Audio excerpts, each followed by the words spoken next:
If it feels like money is running your life and you keep falling into the same patterns, this episode is for you. Welcome to Personal Development Mastery, the podcast helping midlife professionals in transition turn uncertainty and pressure into clear direction and confident next steps. I'm your host, Agi Keramidas. Join us every Monday for an expert conversation with a guest and every Thursday for a shorter solo episode where I reflect and share insights and tools. This is episode 560. And today you will discover how to identify and rewrite your personal money stories, and you will also understand why surrendering the illusion of control might be the most liberating financial decision you ever make. Before we dive in, if you are a midlife professional going through a transition, whether you're pivoting or stepping away from a long-term career, I offer one-to-one coaching to help you gain clarity, find direction, and move forward with confidence. To explore this, visit personaldevelopmentmasterypodcast.com/mentor. Or just tap the link in the show notes. Now let's begin. My guest today is Maurizio. Matt, you are the founder of Reconstructing Wealth, helping people transform their relationship with money, shifting from scarcity and stress to clarity and freedom. Through your journey and your work, you show that true wealth isn't about numbers, but about mindset, purpose, and courage in the messy middle of life. Matt, welcome to the show. It's a pleasure to speak with you today. Gosh, thank you for having me. And I love how you say my name. It's beautiful. I feel like I'm in the mother country back in Italy when you say it like that. That's great. Thank you for that. I'm Greek and I know, but I have learned a bit of Italian in the past, but it comes quite natural for me to say it like that. So I'm glad you appreciate it. Sounded natural. Matt Maurizio. So I'm looking forward to discussing with you today, Matt. The main thing is something that I believe involves many. I'm not going to say everyone, but I will say the majority of people listening, and that is our relationship with money. And I mean that in more of the mindset or emotional way rather than, the practicalities or the strategies or whether we save or not. Also, in the brief introduction of you, I talked about the messy middle, and that's something also that I intend to get your wisdom on. Let's start. What I would like to start, and it will be related to, our relationship with money, or the money mindset, as we can call it. I saw that you describe yourself in your journey as case study number 1. Take us back. What was the sign that made you realize that your relationship with money was wrong and it was shaping, your life, your even your presence in the way that you didn't want to? Yeah, I that's a really powerful spot to start, because I could really begin at my childhood, but really pinpointing that moment in my life, in my journey, that I realized, dang, I had no idea, honestly, for me, I had no idea there were other ways to think about money. It sounds silly because I'm in this world of finance where I help tens of millions of dollars for people, help them manage their life saving. It was not until going on maybe a decade ago at this point, but I'm 42, almost 42. So I'm in my 30s at this point. I have lived a life. I've had children. I had 5 children when I started this industry. And my entire life, my mindset around money, which I didn't know I had. I mean, we all have one. Most of us don't know that we have one because we don't think about it. So I don't want this conversation to sound like foo-foo and pie in the sky type thinking. Do you know what I mean? Because people can easily dismiss a conversation about money mindsets and relationships with money when they hear it, because they're going to think like, oh, this guy's going to tell me to sit in gratitude and journal in the mornings and visualize my dreams. You know, like, sure, those are good things, but I actually think there is real value to calling out whatever your relationship with money is, because we all have one. I didn't know I had what mine was until I was early 30s, and I jumped into this industry. So to answer your question, when was it? I was early 30s, 5 children, married, had a house, 2 kids, and I finally, or I am suddenly, is a better way to say it, tasked for a career. I am tasked with helping people figure out their finances, the nuts and bolts of financial planning, like come up with a plan, set goals. Let's work backwards and figure out how to appropriately invest and leverage that money so that you can get to where you're trying to get to. All the things that financial planners do. Now that's my job. And I describe it like this. It's like I learned Greek by being plotted down in Greece and said, okay, go live. And I had to, if I wanted to function, I needed to learn Greek. I did that with the language of money. I was inserted in this role of being a financial planner, never really giving the appropriate amount of time or attention to money mindset and how that stuff works and what causes us to make the decisions we make. But yet here I am speaking the language of money and at the same time learning through immersion. And as I learned through immersion, we'll say, like, because that's, if I was to learn Greek by being plopped in Greece, that's immersion-based learning. I learned it through money, the language of money, through immersion.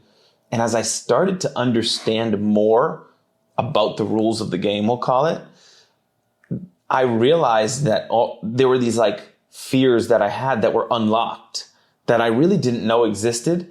What they felt like prior to the 30 years of my life were just these soft, dull weights, or sometimes these heavy burdens that just persisted in my mind and sort of weighed on my shoulders. I'd always been the sole provider. So the necessity to eat and have a house and all of the things that has always fallen on me. I think that pressure is a privilege for me in my house. I have 7 children now. I have my 8th on the way. So there's been a growing need to provide. But I never knew until my early 30s, till I started to learn the language of money, that, dang, I actually had a very unhealthy outlook on dollars and cents and money and how it works. And as I've learned, I am way less fearful than I ever was. I learned that most of my fear, and in turn, most of my mindset and relationship around money, most of that was fear of the unknown. And that's actually true with like 95% of the conversations I have with people. We all walk around with fear of the unknown more than anything else. That's great. And actually, I will carry on with that, because you said in the beginning, you talked about the ways that we can think, or one can think about money. And what I wanted to ask you, because you mentioned the fear in the end, and with your experience and your clients and the people you speak with, can you define a bit more that particular, you said the fear of the unknown, can you clarify that? How, I will put a question like this. What are the 2 different ways of looking at money through that lens of, fear of the unknown, either having it or not having it? So perhaps we can make a direct contrast on that. Yeah. So I think the best way to articulate that answer is maybe with an image. Maybe I can tell a little bit of a story, or just sort of paint an image of how people live their life. So I would encourage anybody listening to this to think about your summer of 8th grade going into your freshman year of high school. When you reach the end of that summer, let's say like the last week of summer, and you're about to become a freshman for the first time ever, you're about to be in high school.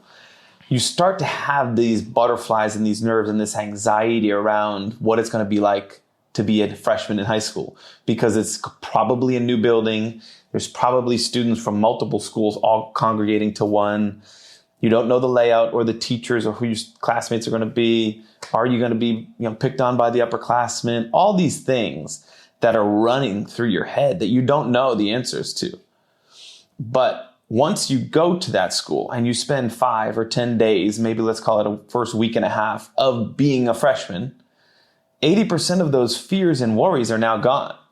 All the stuff that you had the butterflies and nerves and the fast heartbeat on about becoming a freshman, they don't exist anymore because you know where your homeroom is, you know what your class schedule is, you know where those classes are and the teachers and your classmates, and you're starting to get the rhythm of life as a freshman, and you're no longer fearful of it. Well, I will compare it to us, and I say us because here I am at 32 or whatever it was. I was that person.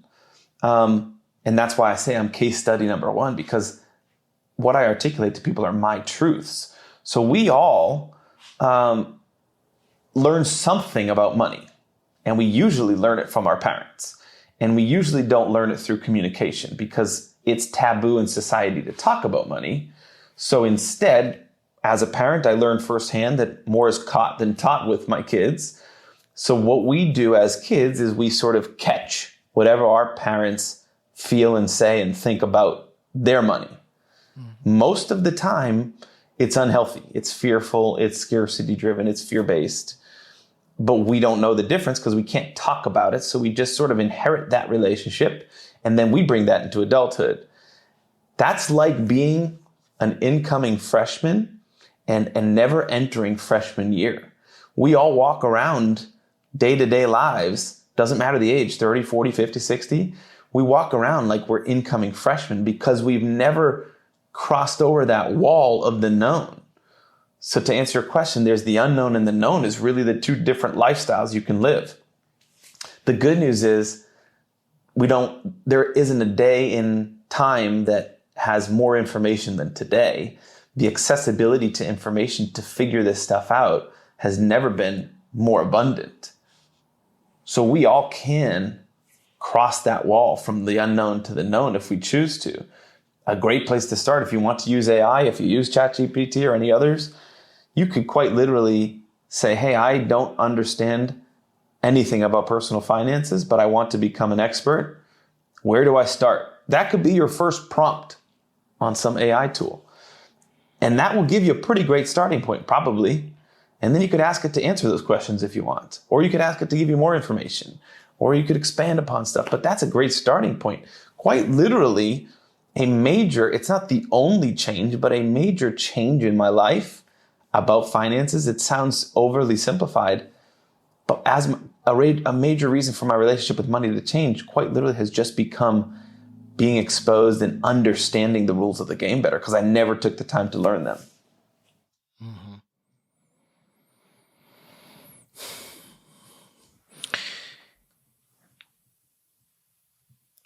Tell me about, you mentioned the rules of the game, and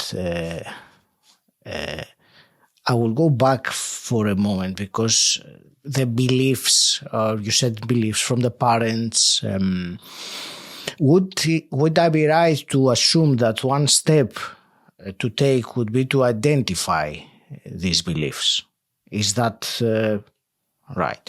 So let's say one has identified a belief that they think about, their childhood, and remember, my dad used to say always that, we don't have enough money for this, or, money doesn't grow on trees, or whatever a common belief there might be. My question is, what kind of steps or actions actually one can take to change that? Because, understanding a belief that we carry, it's not necessarily easy, but, we can do the work, and then we have an aha moment and say, oh my God, this is what has been happening all along. But then changing that, it's not necessarily the same process. So I would like to hear your thoughts on, you mentioned the analogy of crossing over and getting into freshman eventually. So how does one actually do that in that way? What is the step, the actual step they need to take in terms of the money mindset to cross over that border and go to the other side? Yeah.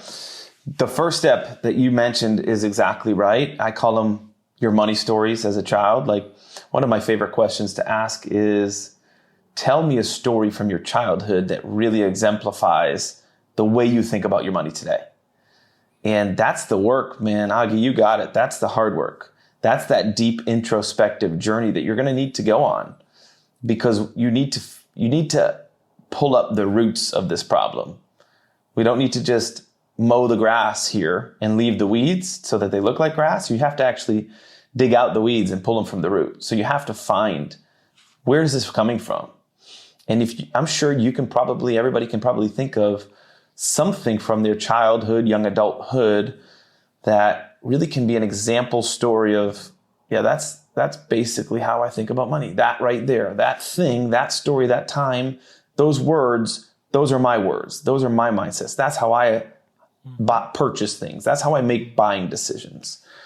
And if you can get that, you can change that. So I think that's the first step, is to get there. And that's a lot of introspective hard work, but it's the work you need to do. But once you're there, you're right. You can't stop there. You need to start to grow. You need to continue your freshman year. You can't just stay an incoming freshman and then spend day one. You can learn about it. Like I already shared that, so I won't repeat that part of, searching AI or getting educated. Really, getting educated is a helpful thing. A big piece of people's fear of the unknown, is not having a clue about what it costs to be them. Most people don't understand what their current expenses are, their budget. We call it budget as like a messy word, kind of like diet is a messy word. We all have a diet. Our diet is the foods we eat. We may not be on a diet or dieting, meaning like we're not restricting calories or something, but we all have a diet. We all have a budget. The budget is the money that comes in and goes out. We may not be paying any attention to our budget, but we all have it. And I always say, I heard it said, Tony Robbins first, but your energy flows where your attention goes. So if you start to pay attention to that money, what you're spending money on, where it's going out, and you track it for a month, 2 months, don't track it for the rest of your life. Calorie counting is a very difficult diet to be on for your whole life, but it does really work for a short period of time to really shine light on what you're eating. Same way, like, track your dollars that you're spending for a month or 2 months, so you really understand, dang, okay, that's where that's going. Because as you're learning about the game of money, the rules of the game, you're going to learn that maybe an emergency account is something you need, and investing for your future is important. You're going to start to learn these things, but those things will be concepts and will mean nothing to you until you know the foundational rule is what does it cost to be me and what's coming in. Because then you can figure out, hey, there should be a big difference in my bank account every month, but I don't have that. So money's leaking. There's holes in the pot. Let me figure that out. Or you may figure out, dang, I am Matt, go ahead. I want to interrupt here, because I want to go back to rather than going into more tactical things, which of course the budget, and I want to go back to the actual mindset or the way of thinking about money, which of course then will dictate actions. Cool. Maybe it would help if you tell us one of perhaps your main belief that you actually changed the other way around when you stepped out of the fear of the unknown. So what was the exact belief that you had before and after? So I'm sure that many can relate to that, because there are some quite, common ones. So another way I could ask the same thing would be that fear of the unknown in terms of money and finances. How does it express itself in one's everyday life, shall we say? Really good. I appreciate you bringing me back there. It's a really good way to take this conversation. I had a major fear of money, and the fear, I didn't really realize I was fearful, but it showed up in a very scarcity approach toward finances. So I did not buy things, even investments in my personal health or something that will bring joy to my children or anything. Like, I did not think of them in terms of worth. I thought of them in terms of price. So how much does that cost me? No, we can't do it. How much does that thing cost? Yeah, okay, we could do that. Instead of saying, what's that worth to my family? What's the investment? Where is that? I look at things as investments now. An investment in my health, an investment in my childhood experiences, an investment in my family's future. And that really reshapes the decision-making around how I'm using money, right? Like, I used to just, if I had it, I would spend it. Now I think of it as having it and using it, because money should be a tool, not this God that you idolize. So I think that's a really important distinction. I was very fearful of it. And here's what I will tell you I've learned, and I'm in later innings of this ball game than a lot of people who are maybe listening to this and say, like, I don't even know what my mindset is. I'm not even there yet. It's taken time. So this has been work. But I've understood now that not just me, but I will speak to you my truth, is that I had, still sometimes have, because those roots can be deep and it's hard to pull all the weeds, this illusion of control around finances.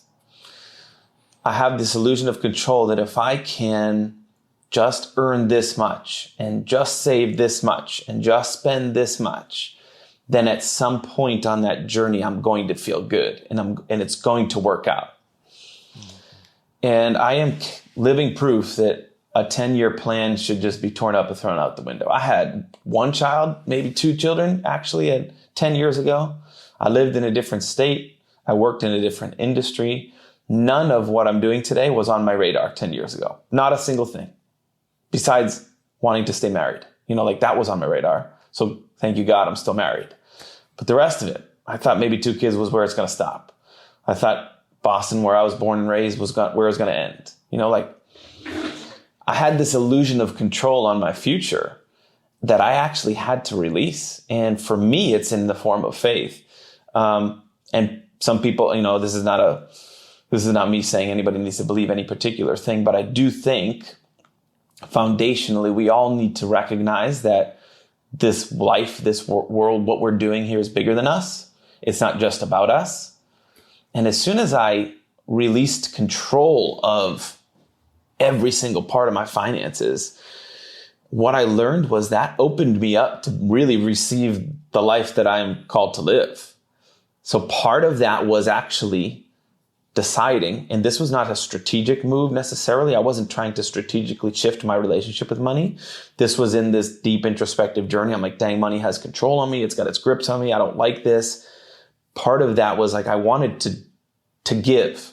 I wanted to give every month, every year. I felt like that was a calling on my heart to do. But I always kind of dipped my toes in it. Some months I would give. Some months I would hold back because the money was tight and I had to pay the bills. And then some months I would. And if you look at my life, my body of work, we didn't talk about this, but in my former life, I played baseball professionally with the Kansas City Royals. I played in their minor league system. You really can't make it to that level of sport just dipping your toes in the water. You've got to go all in. And here I am at 40 with 7 children as an entrepreneur. Like, we homeschool our kids. No part of that journey has been this toe dipping journey. I'm a head first dive kind of guy, except giving was this toe dipping, fence riding area of my life that was incongruent with who I am and how I'm created. So I said, all right, I'm going to do this. But in order for this to work for me, I got to set a separate account aside. I call it a blessing account. You call it whatever you want, a giving account, other people account, whatever you want to name it. But it's a separate bank. It's not my bank. Because I knew if I looked at it in my own bank account, I would say that's my money and I'm going to use it how I want to. I had this illusion of control. But as I gave up that control, I put it to a different bank designated for other people. That account is earmarked not for me, but it's for however God wants me to use it. I said, okay, I'm going to do this and I'm going to do it every month. Every time I get paid, I give 10% to it. And what that has done for me, unintentionally now, for my relationship with my finances, because I have given up control of it, right? I have released that, hey, that money is no longer for me, that's for other people. And in turn, subconsciously, my entire mindset around money has been rewired without me trying, because I actually asked some PhD friends of mine in psychology that, because I was feeling that change, that shift internally, but I didn't have words for it. I didn't understand why. And they told me that in psychology, there's one school of thought that says there's two root emotions, fear and love. And love's always the stronger, but the rest of the emotional tree stems from those two roots. I said, okay. So they said, you were living in this fear-based money state your whole life. Your parents gave it to you. That's how you thought around money. But when you decided, you made that decision to freely give some of that thing that had its hold on you, subconsciously, your brain is rewiring itself to say, hey guys, we don't actually have to live in fear of this thing. We can live in a love state with this thing. It doesn't have its grips on me. We're actually giving some away. So don't worry. We don't have to be fearful of it anymore.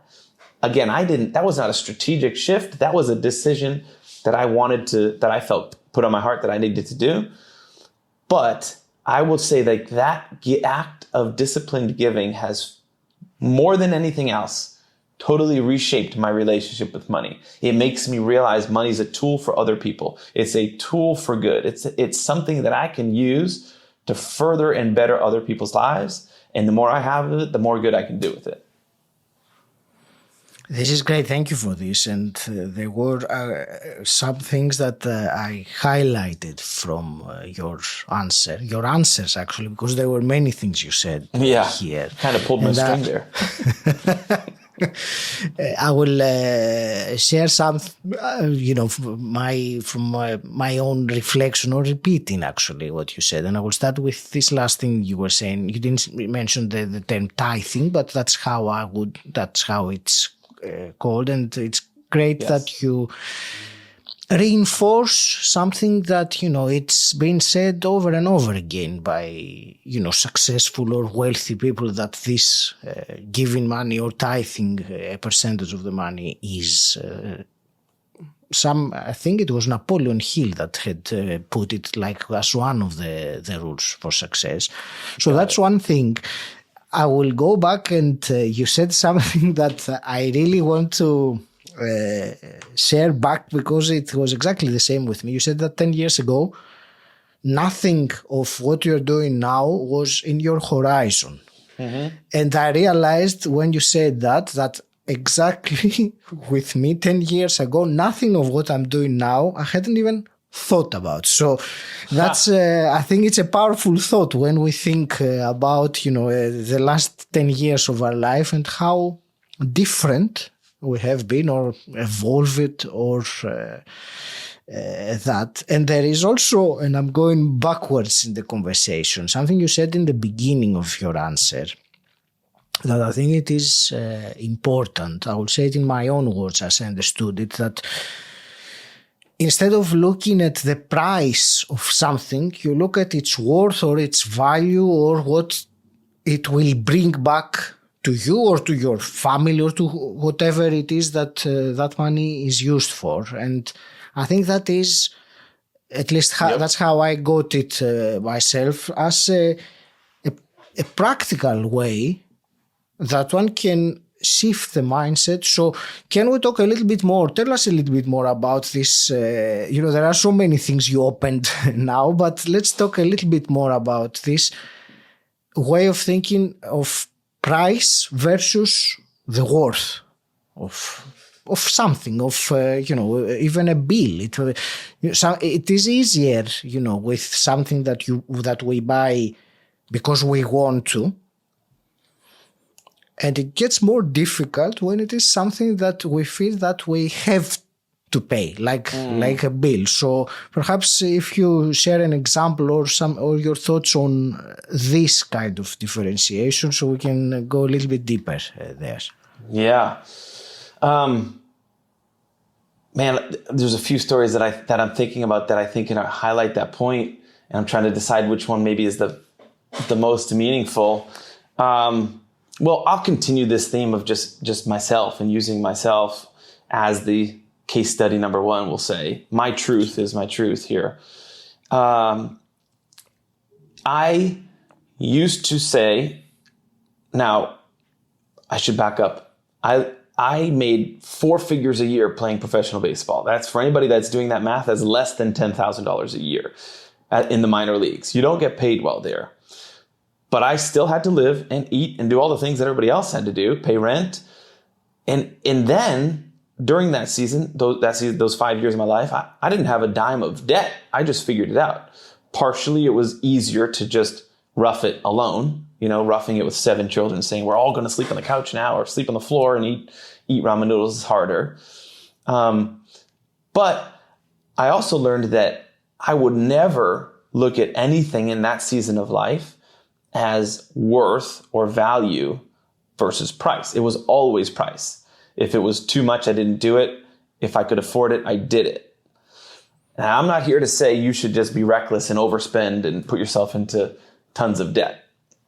But to highlight that point, last year alone, we'll say, I invested because now I communicate differently. What you'll find is when you start to change your relationship with money, the language, the words you use toward it start to change. Mm-hmm. Like I invest in certain areas now as opposed to I spend in certain areas. So I invested in my own personal development, meaning leadership mastermind, like a year-long leadership development program, because I recognize that if I want this business to grow, I need to grow people. People will grow the business. It's not going to be me growing the business. So I know I need to invest in leadership. And I also know I need to invest in business coaching because I don't know what I don't know. And I also need to invest in my personal health because if I can't keep up with the energy and the stamina that needs to exist in my life to both be the husband and father I want to be and grow the business I'm trying to grow, then I need to look at my health as an investment in me. So the dollars on a gym, dollars on a whatever equipment that I need to buy, that kind of stuff is an investment in my future. Mm-hmm. All of that stuff is last year alone totals over $20,000 in my own life. Probably more than that if I had to go look at it. I would have never in a zillion years thought that I should spend that much money on stuff that has no immediate value in my mind. But as I start to understand the rules of the game, meaning like I know as an entrepreneur and as an individual, the investment in me will outpace any investment in the stock market or real estate or crypto or you name it. What I can do and how I can execute on things will return a greater return than any of those other investments because I know that, because I did the work to learn how the game of money works. Because I know that, I now see those types of expenses as investments, not spending, not overspending. And then, of course, like that does turn into, over time, this return on investment that really outpaces anything else that I could ever have done. But it was really the mindset. And that's one major example of, wow, never in a million years could you have told me, even 10 years ago, even 5 years ago, maybe 5 years ago, definitely 10 years ago, before I got into this, that, hey, one day you're going to be spending tens of thousands of dollars on you and your own development because if you're improving as a leader, the world around you is improving, and that's going to be worth it. I would have been like, you're out of your mind. I'm going to use that on maybe some food and a cool vacation. That's how I would have looked at it. But your language and your thoughts around how money is used starts to really shift as you start to learn the rules of the game. And if you start to say things differently, like invest versus spend, or use versus spend, again, like spend is the major word, or something costs this, the investment is this, that's a different mindset. You start to say things like that, like you'll know you're shifting from the inside out. You're changing from the inside out. This is great. Thank you, Matt, for this, because it is, as I said, it is a practical way of, starting to make a change or doing change. I do have one more question that I will ask quickly, and then I will wrap up. And it relates to something you said about control, or the illusion of control over, in the end, the financial situation, and more importantly, releasing that illusion of control. What would you say to someone listening now that clings to that thought that I need to be in control of my money, and they haven't necessarily realized what you just said? What would you tell him or her? Well, the first question I would ask is, where are you at on your own personal faith journey? What does that mean to you? And I'm not saying what you need to believe, but do you believe that there's more to it than this? There's more to it than just where you're at, and just you calling all the shots, and then one day you die and that's the end of it. And I say that because if you're going to give up control, if you're going to be in a position of surrender, you need to give it up and surrender to something that's bigger than you. If you don't believe there's something bigger, there's more at stake, more at play than just you, then there is nothing to give up control to. You are the only controller. So I would actually check that person and say, hey, where are you at on your faith journey? Do you believe that there's more to it than just you today? If not, then I get it. I understand why you don't want to give up control, because there's nothing to surrender to. But I would encourage that person to explore the idea that there's more to it. There are larger powers at play behind the scenes of life. And if they actually do, and they don't have any, they do believe in something beyond themselves or bigger than themselves. Yeah. Then for that person, I would tell them, I would probably ask more questions about where they're at, but the questions would be along the lines of, tell me about the last 10 years of your life. How much of it did you forecast and strategically play out versus how much has happened?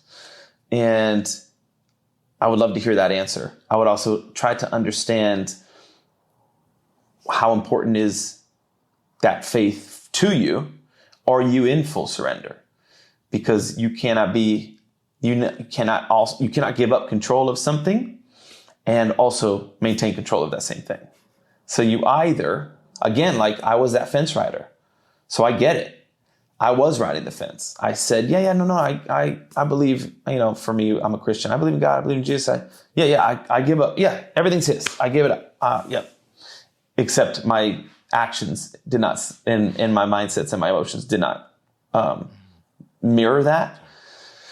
So I would challenge that person to say, how much are you really in surrender and in control? Because you say it with your words, but are your actions reflective of the words coming out of your mouth? There's total freedom when you're there. I will say it like this. This is a separate journey, but probably relevant. My wife and I, we're expecting our 8th child. And that in alone is an act of surrender, because holy smokes, that was not my plan. That's a big life. But early on, we're about maybe 25 weeks along now, 24 weeks. Early, my wife had an ultrasound done. And on the ultrasound, they saw what looked like, they called them cysts, like fluid-filled sacs on the baby's brain. They said, look, that's where the cerebrospinal fluid is produced at that stage of an embryo. We see this often. It's not normally a thing that we even bring up. It's not alarming. They tend to go away over time. But because you didn't have this particular genetic exam done on whatever testing, chromosomal testing, we're going to have to take your blood and test your blood for this particular genetic trait that if you are a carrier, these sacs also are these soft markers for what's called trisomy 18. Basically, this disease that has the 3rd chromosome on the 18th chromosome. And if the baby has that baby's going to die. The baby might not live when it's born. If it is alive at birth, it's going to die within hours, at most a month. But don't worry, we're just going to take the test and see how it goes, right? Like, how can I not be in this like pure panic mode hearing that? So when you're faced with life or death, the extremes of life, my wife and I had a lot of conversations around what happens, like, what are we going to do? And we both came to the same conclusion, because our faith is really important to us, is we cannot lean on our faith and believe in what we say we believe in when things are only good. If we are going to fully surrender our lives and give up control across the board, then this outcome is the outcome, and we can't control it, and we have to be okay with it and try to figure out what we're supposed to learn in it, whether it's how we want it to be or how we don't want it to be. And that's very true with money. So we were at peace knowing, if this baby has this and this baby doesn't even come out alive, or this baby lives for an hour, then there's going to be something good for God's glory in this, and we don't know what it is, but it's not on us to control or decide that. So when you are living in surrender and you are not living in control, then you can't pick and choose which parts you want to actually take back control of. Full surrender is full surrender.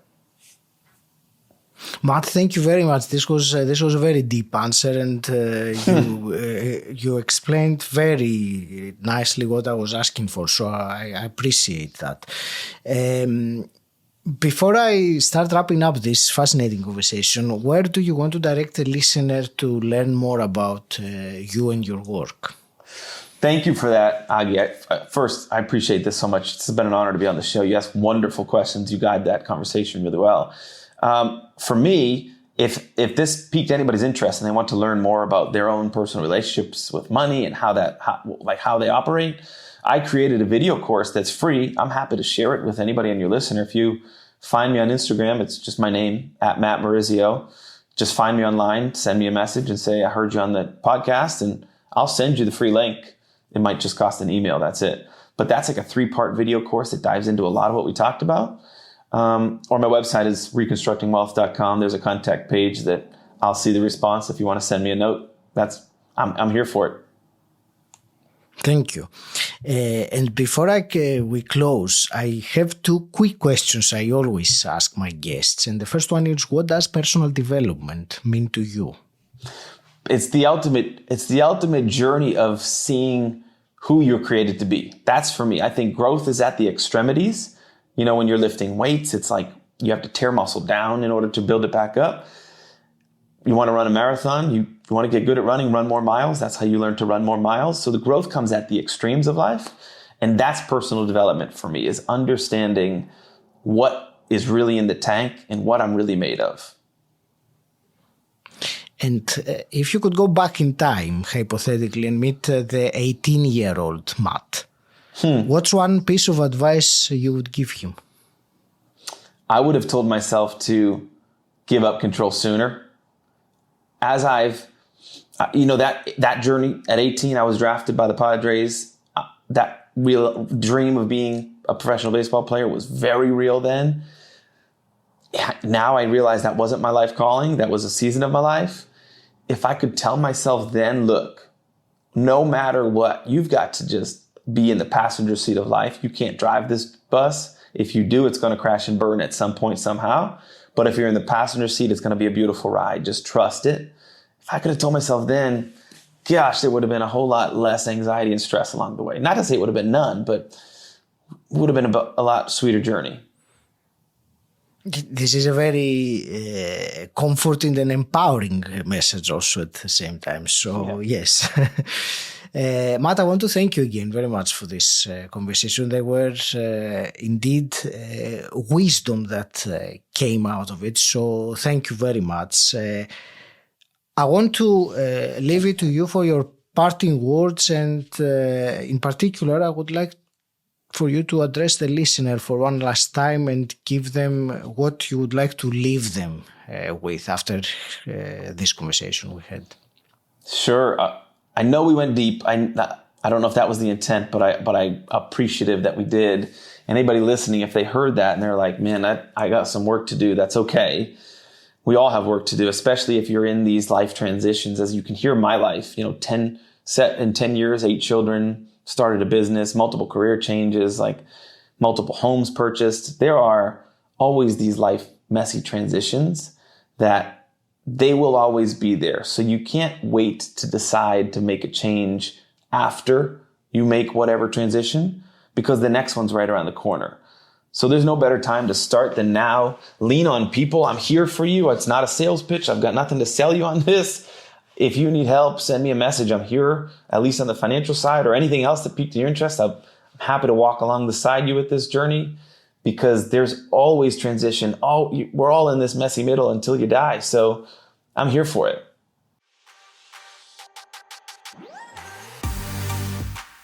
Thank you for listening to this conversation with Maurizio.